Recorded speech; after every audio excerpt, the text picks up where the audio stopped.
Le prince, c'est un personnage inventé par le père de Sophia, et donc tous les jours, il lui imagine de nouvelles aventures qu'il raconte le soir à sa fille avant de s'endormir. Alors mon rôle, c'était de superviser les effets visuels fabriqués à Micros concernant toutes les séquences dites des oubliettes. Donc c'est Franck Maître, le directeur de post-production, qui est venu nous chercher et qui nous a présenté donc Falap, le superviseur général du film qui travaille avec Michel Hazanavicius, et on a discuté ensemble de la meilleure façon d'aborder ces séquences. Alors c'est l'équipe de Stéphane Thibert en Belgique qui s'est occupée de préparer tous les personnages destinés à être animés, donc les personnages designés à l'origine par Digital District et que nous avons réadaptés donc pour l'animation, et puis également tous les personnages secondaires qui devaient peupler les oubliettes. Ensuite, le travail d'animation a été également assuré par l'équipe belge, donc sous la supervision d'abord d'Alban Lelièvre et ensuite d'Éric Le Tourneur. Et en France, en fait, on travaillait sur le décor et le compositing de l'ensemble des séquences. Mon rôle sur le film Le Prince oublié, ça a été de concevoir les décors de la séquence de la grotte. C'était un travail assez vaste parce qu'il y avait 5 séquences qu'il a fallu illustrer, toutes faites fond vert. Pour la conception du décor, c'est vraiment nous, Micros. On a fait ça à deux avec Tristan Février.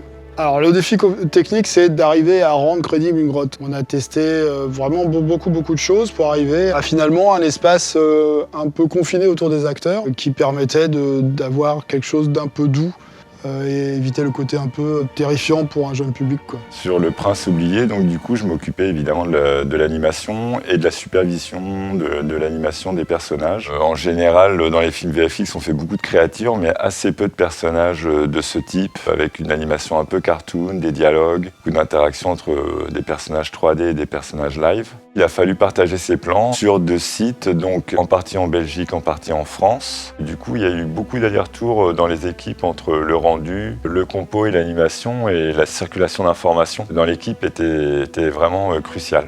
J'étais compositing superviseur sur Le Prince oublié. Donc ça consistait à encadrer une équipe de compositing qui est montée jusqu'à une petite dizaine de personnes.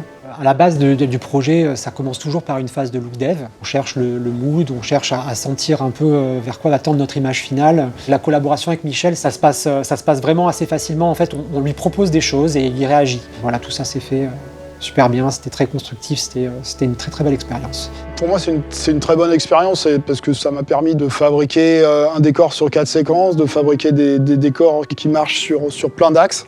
Et puis, j'ai eu un bon rapport avec la production et Michel. On a eu des bons échanges, des échanges créatifs. On n'avait jamais travaillé avec Michel Hazanavicius et c'était vraiment super. C'est quelqu'un qui dessine merveilleusement bien, qui fait lui-même ses storyboards, qui a un œil vraiment très pointu.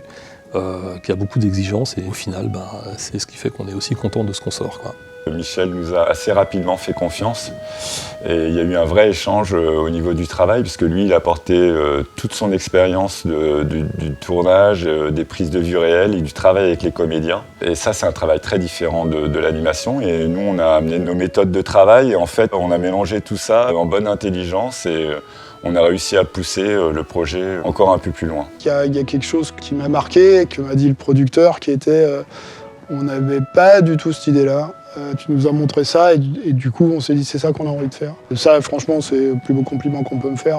C'est un projet assez singulier parce qu'il comporte un très gros volume d'animation de personnages dans un environnement VFX, c'est-à-dire prise de vue réelle avec des acteurs tournés intégralement sur fond vert. Donc c'est quand même assez peu fréquent qu'on ait un tel volume d'animation dans ce contexte-là.